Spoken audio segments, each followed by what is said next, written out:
All right, and while we're trying to make sense of where things stand and where the conflict may be headed, U.S. President Donald Trump has defended the joint American-Israeli strikes on Iran, saying that he felt strongly that Iran was planning to attack first. Now, speaking to the press during a meeting with German Chancellor Friedrich Merz at the White House, Trump said based on negotiations which were underway, he was convinced that if the U.S. did not strike first, Iran would.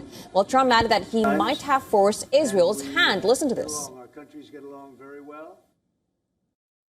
We were having negotiations with these lunatics, and it was my opinion that they were going to attack first. They were going to attack. If we didn't do it, they were going to attack first. I felt strongly about that. And now, Trump further claimed that the U.S. had inflicted wide damage on Iran, and everything from Iran's Air Force, Navy, radar systems to its military has been completely knocked out. Listen to this. Well, they have no Navy, it's been knocked out. They have no Air Force, it's been knocked out. They have no air detection, that's been knocked out. Their radar has been knocked out. And just about everything's been knocked out.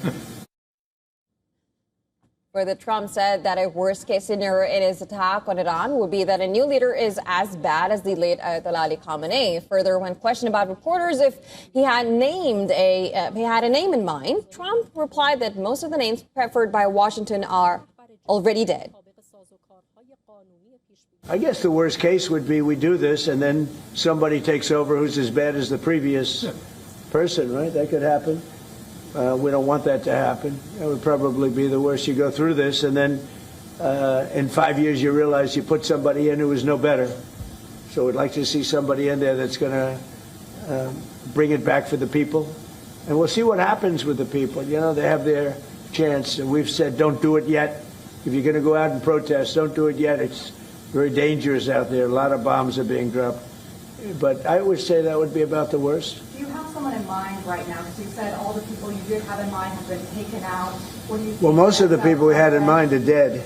So, you know, we had some in mind from that group that is dead. Well, that's not all. Trump also expressed his dissatisfaction with UK Prime Minister Keir Starmer.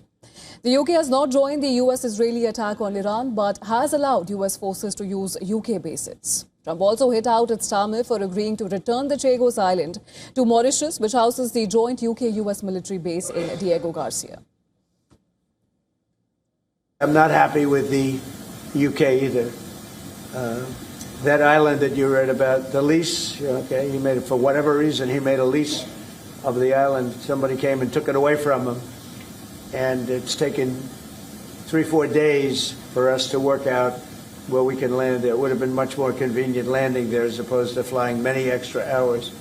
So we are very surprised. This is not Winston Churchill that we're dealing with. Now, German Chancellor Friedrich Merz had extended support to the American strike, saying he was on the same page on getting rid of the regime in Tehran.